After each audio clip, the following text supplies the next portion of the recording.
अस्सलाम वालेकुम दोस्तों। ऑर्काज सबसे बड़े और ताकतवर शिकारी हैं। मतलब यह है कि इस जमीन पर खुश्की और समंदर में ऐसा कोई कुदरती शिकारी नहीं है जो इन्हें शिकार करे। इन्हें बाज़ औक़ात समंदर के भेड़िए कहा जाता है क्योंकि वो भेड़ियों की तरह ग्रोहों में शिकार करते हैं और समंदर पर राज करते हैं। ऑर्काज इस सियारे जमीन पर सबसे ज्यादा शानदार मखलूकात में से कुछ हैं। ज़ाहरी शक्ल में अलग ये खूबसूरत और खूनख्वार दरिंदे अपने चमकदार स्याह जिस्म और मोतियों जैसे सफेद निचले हिस्से के साथ साथ अपनी आंखों के ऊपर और पीछे सफेद पट्टियों के लिए मशहूर हैं। लिहाजा ऑर्काज अपने मखसूस स्याह और सफेद रंग से फौरी तौर पर पहचाने जाते हैं। ये शानदार ऑर्काज, जिन्हें आमतौर पर किलर वेल्स कहा जाता है, दर हकीकत डॉल्फिन्स हैं। लेकिन डॉल्फिन्स में सबसे बड़ी और दुनिया के सबसे ताकतवर शिकारियों में से एक हैं। तमाम डॉल्फिन वेल फैमिली से हैं, लिहाजा किलर वेल्स वेल और डॉल्फिन दोनों हैं। इन्हें आमतौर पर वेल कहा जाता है क्योंकि ये सबसे बड़ी जिंदा डॉल्फिन है। ऑर्काज इतनी बड़ी है कि वो वेल कहलाने के काबिल हैं। मेल ऑर्काज जिसामत में फीमेल ऑर्काज से बड़े होते हैं और अब तक रिकॉर्ड पर सबसे बड़े मेल ऑर्का की लंबाई 33 फीट यानी 10 मीटर है। इसका मतलब है कि एक बड़ी जिसामत की ऑर्का की लंबाई तकरीबन 7 फीट लंबी 5 स्कूल की बसेस के बराबर हो सकती है, जबकि हमारी हैसियत इस विशाल ऑर्का के सामने एक चिंटी जैसी है। औसतन एक मुकम्मल मेल ऑर्का 26 फीट यानी 8 मीटर और मादा तकरीबन 30 फीट यानी 7 मीटर तक हो सकते हैं। रिकॉर्ड पर सबसे बड़े मेल ऑर्का का वजन 20,000 पाउंड यानी 9,000 किलोग्राम से ज्यादा था, जो कि वजन में तकरीबन 3 बड़े अफ्रीकी हाथियों के बराबर है। जबकि सबसे बड़ी फीमेल ऑर्का का वजन 15,000 पाउंड यानी 6,800 किलोग्राम था। मेल ऑर्का का डोर्सल फिन या फिन जो इसकी कमर पर होता है 6 फीट यानी 1.8 मीटर लंबा हो सकता है। ये ज्यादातर इंसानों से ऊंचा है, जबकि फीमेल ऑर्काज का डोर्सल फिन तकरीबन 3 फीट तक पहुंच जाता है। ये बहस है कि आया ये वाहिद स्पीशीज दर हकीकत मुतअद्दिद मुख्तलिफ स्पीशीज पर मुश्तमिल हो सकती है या नहीं। ऑर्काज को उनकी इकोटाइप्स के हिसाब से तकसीम किया जाता है। एक ऑर्का की इकोटाइप का मतलब है कि वो क्या शिकार खाते हैं और साथ ही वो कहाँ रहते हैं। लिहाजा इकोटाइप्स के हिसाब से इसे ट्रांजिएंट यानी आर्जी और रेजिडेंट यानी रिहायशी के तौर पर बयान किया गया है। बहरुल काहल के शुमाल मगरब में किलर वेल्स का एक ग्रुप खसूसी तौर पर साल्मन फिश खाता है। इनको रेजिडेंट ऑर्काज कहा जाता है क्योंकि वो करीबी साहिली पानियों में रहते हैं। दूसरा ग्रुप जिसे ट्रांजिएंट ऑर्काज कहा जाता है सिर्फ समुद्री मैमल्स को खाता है। ऑर्काज को किलर वेल्स का नाम वेलर्स यानी वेल का शिकार करने वालों ने दिया। वेलर्स ऑर्काज को वेल के कातिल कहते हैं। ये एक मुनासिब नाम है क्योंकि ऑर्काज इतने खूनख्वार हैं कि अपने से बहुत बड़ी वेल का शिकार करते हैं। ऑर्काज ग्रुपों में सफर करते हैं जिसे पॉड कहते हैं। इन खानदानी ग्रोहों में 40 से ज्यादा अरकान हो सकते हैं। बेबी ऑर्काज अपने पॉड के बाकी मेंबर्स से शिकार के तरीके सीखते हैं। ऑर्काज डेडली पॉड्स यानी खूनख्वार ग्रोहों में शिकार करते हैं। 40 अफराद तक के खानदानी ग्रोह ऑर्काज के तमाम पॉड्स भेड़ियों के ग्रोह की तरह मिलकर अपने शिकार पर हमला आवर होते हैं। ऑर्काज के बड़ी व्हाइट शार्क को कामयाबी से शिकार करने के कई डॉक्यूमेंटेड केसेस सामने आए हैं। ऑर्काज जब व्हाइट शार्क पर हमला आवर होते हैं तो सबसे पहले इसे उल्टा कर देते हैं, जिससे व्हाइट शार्क एक ऐसी हालत में चली जाती है जिसे टॉनिक इमोबिलिटी कहा जाता है। उल्टा होने की वजह से शार्क आरसी तौर पर मफलूज हो जाती है और बिल्कुल हरकत नहीं कर सकती, और समंदर के ये खूनख्वार भेड़िए इस मफलूज शार्क को खाना शुरू कर देते हैं। ये रवैया न सिर्फ ऑर्काज के ऐसे जबरदस्त शिकारियों पर गलबा की वजह से हैरान कुन है, बल्कि इनकी शिकार की हिकमत अमली को भी नुमाया करता है। शिकार के तरीकों में से एक वेल ड्रॉनिंग यानी वेल को डुबोना कहलाता है।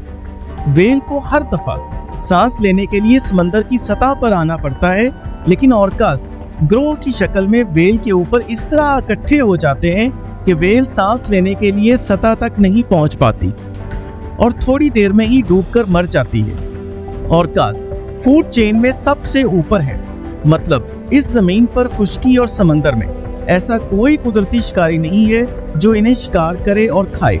ऑर्कास अपने 4 इंच लंबे दांतों को इस्तेमाल करते हुए मछलियों, पेंगुइन और समुद्री ममालिया जैसे सील और समुद्री शेरों का शिकार करते हैं। ऑर्कास सील को बर्फ के ऊपर से ही घसीट लेते हैं और समुद्री परिंदे भी खाते हैं। ऑर्कास क्या खाते हैं और कैसे खाते हैं, इसका इन्हिसार इस बात पर है कि वो कहाँ रहते हैं। अगरचे ऑर्कास का एक आम नाम किलर व्हेल है, लेकिन इसका मतलब ये नहीं है कि वो इंसानों के लिए खतरनाक हैं। खुले समंदर में ऑर्कास के जरिए इंसानी मौत का एक भी डॉक्यूमेंटेड केस सामने नहीं आया, लेकिन खुश्की के भेड़ियों की तरह समंदर के ये भेड़िए भी खतरनाक हो सकते हैं। लेकिन ऑर्कास ज़हीन और मुतजस्सिस जानवर हैं। ऑर्कास तमाम व्हेल मछलियों में सबसे ज्यादा तादाद में है, अगरचे वो हर समंदर में पाए जाते हैं और यहाँ तक के मीठे पानी में शिकार करते हुए भी देखे गए हैं।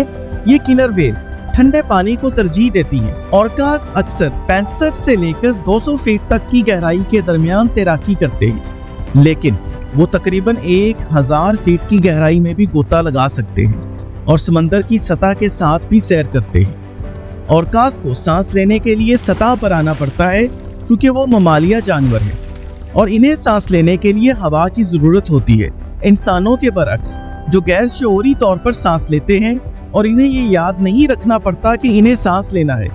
लेकिन किलर व्हेल्स को शऊरी तौर पर सांस लेना याद रखना पड़ता है, यहाँ तक कि नींद में भी। इसका मतलब है कि जब वो सोती है तो इनका दिमाग जुज़वी तौर पर मुतहरक रहता है, इसलिए वो कभी भी हकीकी मानों में सो नहीं पाती।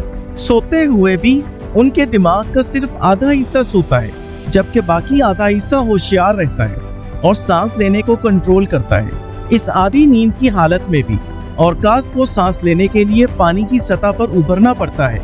इसे लॉगिंग कहते हैं।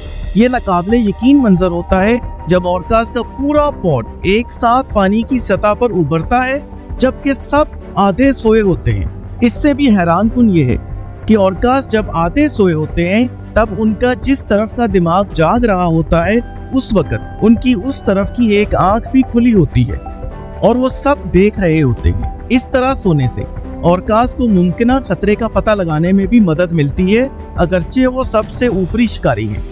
ऑर्कास कभी कभार मुखालिफ पॉड के मेंबरों को मार डालते हैं और कम उम्र छोटे ऑर्कास को बड़ी शार्क से भी खतरा होता है। इसलिए सोते वक्त एक आंख खुली रखने से वो तमाम मुमकिना खतरात से बच सकते हैं। ऑर्कास का शिकार करने का तरीका जिंदगी भर तब्दील नहीं होता।